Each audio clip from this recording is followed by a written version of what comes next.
Hello everyone, welcome to genius classes online study. दोस्तों, class 12th maths का chapter number 3 matrices आप भी हम पढ़ रहे हैं दोस्तों। और आज हमारी क्लास नंबर 13 है।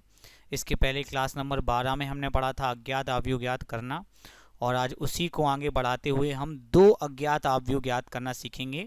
और जिस विधि से हम सीखेंगे उसका नाम है विलोपन विधि। विलोपन विधि दोस्तों आपने पहले भी ज़रूर सीखी होगी कक्षा 10वीं में, तो काफ़ी काम में आएगी। एलिमिनेशन मेथड बोलते हैं इसको। तो चलिए शुरू करते हैं दोस्तों। यहाँ पर एक क्वेश्चन आपके सामने दिया है, दो समीकरण आपको दिए हुए हैं। पहला समीकरण देखिएगा, 2x + 3y = 2 3 4 0 एक अवयव के रूप में दिए हैं। और 3x + 2y = -2 2 1 -5 ये दो समीकरण दिए हैं और इनको आपको हल करना है। किस विधि से हल करना ये नहीं दिया, पर हम विलोपन से ही करेंगे। और इनको हल करके आपको x और y के मान निकालने, वो भी अवयव रूप में ही आएंगे। तो सबसे पहले दोस्तों हम इसको समीकरण 1 दे देंगे और इसको समीकरण 2 दे देंगे। अब दोस्तों विलोपन विधि में किसी एक चर का हमें विलोपन करना होता है। तो विलोपन करने के लिए हमें उस चर के गुणांक बराबर करने होते हैं। हम x या y किसी के भी गुणांक बराबर कर सकते हैं। तो दोस्तों यहाँ पर हम डिसाइड कर रहे हैं कि हम y के गुणांक बराबर करेंगे। तो यहाँ y के गुणांक बराबर करने के लिए पहले आपको देखना पड़ेगा कि y के गुणा में क्या लिखा है। यहाँ y के गुणा में लिखा है 3, यहाँ y के गुणा में लिखा है 2। दोस्तों एक बार फिर से ध्यान दीजिए, 3 2, तो इसका उल्टा गुणा हम कर देते हैं। यहाँ 3 2 लिखा है तो यहाँ गुणा करेंगे 2 3 से। आशा करता हूँ आप मेरी बात समझ गए होंगे। 3 2 लिखा था तो 2 3, इससे y गुणांक बराबर हो जाएंगे। देखें होते हैं कि नहीं।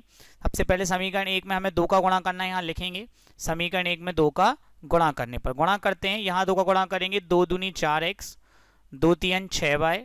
इस अवयव में गुणा करेंगे सावधानी के साथ, 2 दूनी 4 हो जाएगा, 2 3 6 हो जाएगा, 2 चौके 8 हो जाएगा और 2 शून्यम शून्य ही रहेगा। ठीक है दोस्तों, ये हमारा एक नया समीकरण बन जाएगा। इसका नाम 3 रखेंगे अभी। पर इसके पहले हम समीकरण 2 में 3 का गुणा करेंगे। ये 3 यहाँ पे लिख दिया था मैंने पहले से, गुणा कर लेते हैं। 3 त्रिका 9x, 3 दूनी 6y। फिर अंदर अवयव में गुणा करेंगे सावधानी के साथ, 3 का -2 में -6, 3 दूनी 6, 3 एक कम 3, तो 3 5 15, ये माइनस के हो जाएंगे। ठीक है दोस्तों, अब ये समीकरण तीनों समीकरण 4 जो नए बने हैं, इसमें देखिए y गुणांक बराबर हो चुके हैं, 6y 6y। ऐसा मैंने आपसे कहा था, हमने पहले ही y के गुणांक बराबर करने के लिए सवाल किया था। ये x का गुणांक बराबर करके भी कर सकते हैं। अब दोस्तों जिस चर के गुणांक हमने बराबर किए हैं उसका चिन्ह हमें देखना पड़ता है। अगर चिन्ह समान है तो समीकरण घटाने से वो विलोपित हो जाता है, और अगर चिन्ह असमान है तो हमें समीकरण जोड़ने पड़ते हैं, तब वो विलोपित होता है। तो अभी हाल तो चिन्ह समान है तो हमें समीकरण घटाना है। 9x वाला बड़ा है, 4x वाला छोटा है, तो हम 4 में से 3 घटाएंगे, अन्यथा हम 3 में से 4 घटाते हैं। अभी हाल समीकरण 4 में समीकरण 3 को घटाने पर, तो समीकरण 4 हम पहले लिख लेते हैं। समीकरण 4 क्या है, यहाँ पे गौर कीजिएगा, 9x + 6y। ठीक है, चलिए फिर माइनस लगा लिया, घटाना है तो क्या घटाना है, 4x + 6y। ठीक है दोस्तों, ये हमने घटा लिया। कोष्टक लगाएं, घटाते समय कोष्टक जरूर लगाएं, जोड़ते समय चल जाता है, कोई दिक्कत नहीं। ये मैंने यहाँ पे समीकरण 4 लिख लिया का दायां पक्ष, -6 6 3 -15, और फिर घटा के मैं यहाँ पे ये लिखूंगा इसका समीकरण 3 का दायां पक्ष, 4 6 8 0। चलिए दोस्तों अब घटाते हैं, इस माइनस का अंदर गुणा करेंगे तो ये माइनस के 4x हो जाएंगे, और माइनस इंटू प्लस माइनस के 6y। यहाँ देख लेते हैं दोस्तों, -6 लिखा हुआ है और फिर माइनस हो जाएगा 4। दोस्तों जल्दी आना चाहिए आपको, यहाँ पे आ जाएगा 6 -6 3 -8, आखिरी -15 -0। यहाँ दोस्तों प्लस के 6y और माइनस के 6y कैंसिल हो जाएंगे, और 9x में से 4x जाएंगे तो बचेंगे 5x। अब दोस्तों यहाँ पे देख लेते हैं, -6 -4 हो गया -10, 6 -6 हो गया 0, 3 -8 हो गया -5, -15 -0 हो गया -15। ये 5x का मान है। अब हमें चाहिए x का मान, तो ये 5 गुणा में है तो यहाँ पे 5 बटे में आ जाएगा, 1/5 गुणित का ये आप भी जो यहाँ पे लिखा हुआ है, कोई दिक्कत नहीं हो चाहिए। अब 1/5 का प्रत्येक अवयव में गुणा हो जाएगा, 10 में, 0 में, 5 में, 15 में, सब में 1/5 का गुणा हो जाएगा। 10 5 एकम 5, 5 दूनी 10, तो 2 एकम यहाँ पे 2 आ जाएगा, ये हो गया -2। फिर 0 में गुणा करेंगे तो 0 ही आ जाएगा, 5 से 5 कैंसिल हो जाएंगे, -1 आ जाएगा यहाँ पे, यहाँ 5 एकम 5, 5 3 15, तो यहाँ पे -3 आ जाएगा। ये दोस्तों आपका x का मान आ गया है। अब आपको y का मान निकालना आता है, क्वेश्चन तो 5 मार्क्स में ही आता है, इसलिए बहुत और इजी बहुत है। आगे बढ़ते हैं दोस्तों, और अब हम निकालते हैं मान y का। उसको निकालने के लिए हम क्या करेंगे, x का मान किसी भी एक समीकरण में रख देंगे। हमारे पास 1 2 3 4 समीकरण है, मैं किसी में भी रख सकता हूं, पर मैं यहाँ पे समीकरण 1 में रख रहा हूँ। समीकरण 1 है 2x + 3y बराबर 2 3 4 0। यहाँ मैंने x का मान रख दिया जो मैंने अभी निकाला था, -2 0 -1 -3, ये 2 3 4 0 ज्यों का त्यों गुणा कर दिया है। 2 का दूनी 4, 2 शून्यम 0, 2 एकम 2, 2 3 6, गुणा करना ईजी है, +3y यहाँ ज्यों का त्यों। अब 3y 2 3 4 0, और ये आप व्यू इस तरफ आके हो जाएगा माइनस का। ठीक है दोस्तों, बहुत ईजी चीज़ है, कोई दिक्कत की बात नहीं है। 2 माइनस माइनस हो जाएगा प्लस, 2 + 4, 3 - 0, 4 माइनस माइनस +2 हो जाएगा, और 0 माइनस माइनस +6 हो जाएगा। ये दोस्तों यहाँ पे 2 और 4 हो गए आपके 6, 3 में से 0 गए 3, 4 और 2 आपके हो गए 6, और 0 और 6 भी आपके हो गए 6। ये आ गया 3y का मान। अब दोस्तों y के मान के लिए 3 गुणा में है, ये आ जाएगा यहाँ बटे में, 1/3, 6 3 6 6, हर अवयव में 1/3 गुणा हो जाएगा। गुणा करना में आता है, 3 एकम 3, 3 दूनी 6, यहाँ 3 एकम 3, यहाँ 3 दूनी 6, यहाँ 3 एकम 3, 3 दूनी 6, तो ये 2 1 2 2।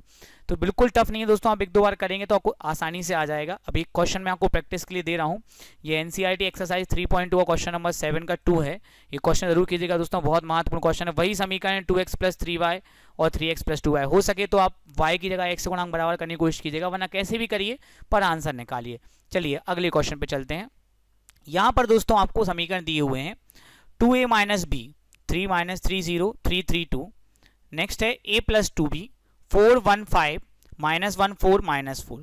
दोस्तों ये दोनों समीकरण जो हैं, इन दोनों समीकरणों को हमें हल करना है। तो पहले हम डिसाइड कर लेते हैं कि किसके गुणांक बराबर करेंगे, तो हम b के करेंगे दोस्तों। अभी चिन्ह नहीं देखना है दोस्तों आपको, यहाँ b में लिखा 1 b है, यहाँ 2 b, यहाँ 1 b है, यहाँ 2 b, तो 1 2 गुणांक हुए 1 2, तो बराबर करने के लिए हम इसका उल्टा करेंगे 2 1। ध्यान दीजिए गुणांक है 1 2, तो गुणा करेंगे 2 1 से। शुरू करते हैं दोस्तों, समीकरण 1 में 2 का गुणा करेंगे 2 दूनी 4, 2 का b में 2 b, 2 3 यहाँ आ जाएगा 6, 2 3 6, 2 शून्यम 0, 2 3 6, 2 3 6, 2 दूनी 4। ठीक है दोस्तों, अब दोस्तों ध्यान दीजिए, ये बोल रहे समीकरण 2 में 1 का गुणा करने से कोई फर्क थोड़ी पड़ता है, तो ये स्टेप हम नहीं करेंगे, ये अपनी स्टेप बच गई। देखिए गुणांक तो बराबर ही हो गए 2b, तो समीकरण 4 हम बनाएंगे नहीं, समीकरण 2 ही हमारा काम कर देगा। ठीक है दोस्तों, तो अब यहाँ पे यह 2b प्लस के हैं और ये माइनस के, चिन्ह विपरीत हैं, इसलिए हम समीकरण जोड़ेंगे नहीं, घटाएंगे। तो समीकरण 2 व 3 को, सॉरी मैंने उल्टा बोल दिया, हम घटाएंगे नहीं पिछली बार की तरह, जोड़ेंगे। तो समीकरण 2 व 3 को जोड़ने पर a + 2b और 4a - 2b। ओके दोस्तों, ये पहला आप व्यू है 4 1 5 -1 4 -4 और 6 - 6 0 6 6 4। यहाँ दोस्तों प्लस के 2b माइनस के 2b कैंसिल हो जाएंगे, 4a और a हो जाएंगे आपके 5a। चलिए दोस्तों जोड़ेंगे, अब डायरेक्ट जोड़ेंगे, बहुत समय हो गया, अब डायरेक्ट आना चाहिए। 4 और 6 10, मैं आपसे ये कहूँगा जितना आप जल्दी सीख पाओ तो सही रहेगा। 1 और -6 -5, 5 और 0 5, -1 और 6 5, 4 और 6 10, -4 और 4 0। जी दोस्तों ये 5a का मान आ गया। a बराबर 1/5, 10 - 5 5 5 10 0, 1/5 का गुणा करना है, करके दिखाएंगे। 1/5 में 10 गुणा करेंगे आएगा 2, फिर 5 में करेंगे तो -1, फिर 1, फिर 1 और यहाँ पे फिर 2। ये गुणा करना इजी है। स्टेप इस क्वेश्चन को मैंने डायरेक्ट करने की कोशिश की ताकि आप समझेंगे टाइम हम कैसे बचा सकते हैं। अब दोस्तों a का मान हमारा आ चुका है, समीकरण 1 से हम b का मान निकालेंगे। ध्यान दीजिए मैंने यहाँ पे एक गजब की कलाकारी की है, मैंने यहाँ पे 2a - b जो है वो RHS में लिख दिया, पक्षांतर आसानी समझ में आएगा। और ये जो 3 - 3 0 3 3 2 ये सब बात तो वही हुई, पर हाँ फायदा क्या होगा, फायदा में ये होगा दोस्तों, यहाँ पे हमने a का मान रख दिया 2 - 1 1 1 2 0, 2 दूनी 4 हो गया, यहाँ पे 2 एकम 2 2 एकम 2 2 एकम 2 दूनी 4 2 शून्यम 0 और -b। ये -b हम इस तरफ ले आएंगे तो ये प्लस का हो जाएगा। बाकी ये आप भी जो कहते हो 4 - 2 2 2 4 0, और ये आप भी उस तरफ जाके घट जाएगा। अब घटाना दोस्तों हमें आता ही है, 4 में से 3 गए तो बचे 1, -2 माइनस +3 हो जाएगा, 1 बचेगा, 2 - 0 2 हो जाएगा, 2 में से 3 गए -1, 4 में से 3 गए 1 और 0 में से 2 गए -2। ये दोस्तों आपका b का मान आ गया इजीली। तो दोस्तों अपना आंसर लिख देंगे, आता है a बराबर और b बराबर। दोस्तों हमने देखा यहाँ पे हमने कई स्टेप डायरेक्ट किए हैं ताकि हम अपना टाइम बचा पाएँ। अब हमें बहुत समय हो गया पढ़ते पढ़ते, डायरेक्ट घटाना डायरेक्ट गुणा करना ये सब हम पे बनना चाहिए। चलिए आगे बढ़ते हैं अगले सवाल पे। ये सवाल जो है ये अगले टाइप का सवाल है। इस टाइप में क्या रहेगा दोस्तों कि आपको गुणा नहीं करना पड़ेगा, गुणांक पहले से ही बराबर रहेंगे, तो आपको और इजी रहेंगे सवाल। ये एनसीईआरटी एग्जाम्पल 9 है, नॉर्मली ये सवाल ज़्यादा आ जाते हैं गुणांक बराबर नहीं करें। तो आप देखिए यहाँ पे दो समीकरण दिए हैं, x प्लस वाई का मान दिया हुआ है और x माइनस वाई का मान दिया है। अब अगर आप गौर करें दोस्तों तो गुणांक तो पहले से बराबर है, ये एक x वाई वाई तो दोनों के ही बराबर हैं, फिर भी ये प्लस वाई ये माइनस वाई, तो इनको जोड़ देंगे तो ये कट जाएंगे, तो आप घटा देंगे तो x कट जाएंगे। पर अभी हाल मैंने इसको समीकरण 1 दिया और समीकरण 2 दिया है। अब मैं क्या कर रहा हूँ, समीकरण 1 और 2 को जोड़ रहा हूँ, x plus Y plus X minus Y. जोड़ते समय वैसे कोष्टक लगाने नहीं है, यहाँ 5 2 0 9 plus 3 6 0 minus 1, x plus y कोष्टक खोलने पे कोई फर्क नहीं पड़ेगा, माइनस में पड़ता है। यहाँ देखिए इनको जोड़ लेते हैं, 5 प्लस 3 2 प्लस 6 0 प्लस 0 9 माइनस 1। यहाँ y से y कैंसिल हो जाएगा, x और x 2x हो जाएंगे, 5 और 3 8 6 और 2 8 0 8 x, तो ये 2 गुणा में है, यहाँ बटे में आ जाएगा। अब क्या बचा दोस्तों, कुछ नहीं, 1/2 का 8 में गुणा कर दीजिए 4, यहाँ भी 4, आधा करना है वो तो 0 का 0 रहेगा और 8 का आधा फिर 4, x का मान आ गया। अब भाई समीकरण 1 से x प्लस वाई बराबर 5 2 0 9, यहाँ से y का मान निकाल लें तो ये प्लस का x माइनस में आ जाएगा दोस्तों। तो दोस्तों यहाँ पे 5 0 9 माइनस x का मान 4 4 0 4, 5 माइनस 4 2 माइनस 4 0 माइनस 0 9 माइनस 4, 5 में से 4 गए 1 बचे दोस्तों, 2 में से 4 गए -2, 0 में 0 और 9 में 4 गए 5।